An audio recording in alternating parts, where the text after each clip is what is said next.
Okay, so today I'm going to discuss how VR has been used to improve surgery. And I'm going to do this by breaking it down into two categories. One being how we use VR to prepare for surgery, and number two, how we use VR to improve the quality of the surgery itself. So starting off, a lot of medical schools now provide VR training as part of their education plan, and it's considered very important. So this means that a lot of students might have access to VR tools within their studies. LapSim and LapMentor are some of the more common simulators that run virtual worlds that people can then use to practice performing surgery. And this software is very versatile, and it can be used to simulate basic tasks that are performed during surgery or full-on complicated surgical procedures.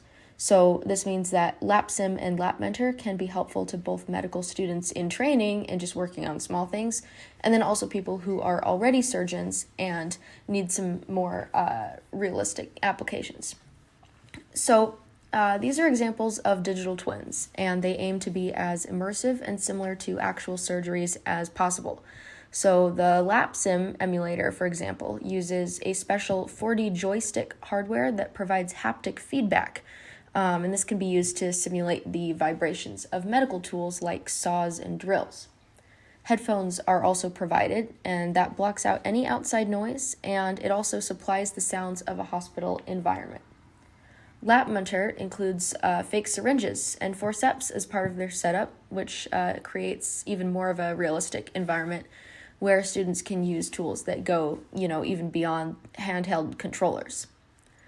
So while LapSim and LapMentor can be used for a wide range of things, there's also some VR tools that are helpful for a very specific purpose.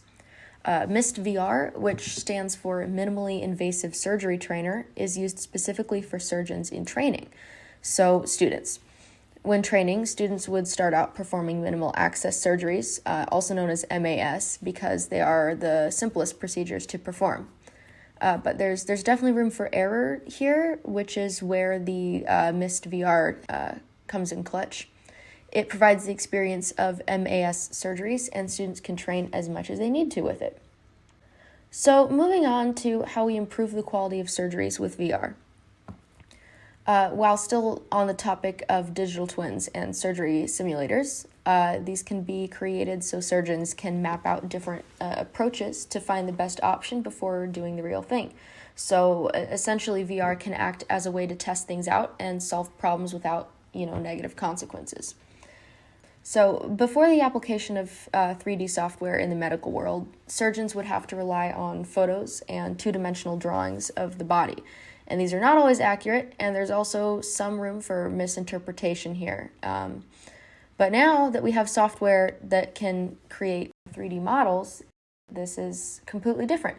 EchoPixel's true 3D software has been used to produce models which are specific to each patient, rather than a general model of some random organ. EchoPixel's true 3D software, that's very difficult to say, it's unique depending on who it's for. So essentially, MRI scans can be taken of patients' organs or organ systems and converted into a virtual model. So it's different depending on who it's for.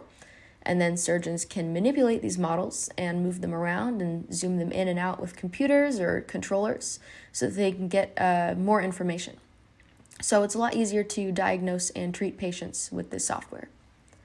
VR can be used before surgery, but it can also be used during it. Senti AR is a kind of holographic AR software that essentially floats above the patient during a surgery when surgeons are performing a procedure, so they can look at close-ups of the patient while they are operating. It's similar to a camera in that sense, but it is oftentimes better than a camera because it can provide even more detail and information than you can get from, just looking at the person. These are just a couple of the ways that VR has been implemented into surgery, and I definitely think that we'll see even more technological improvements in the future.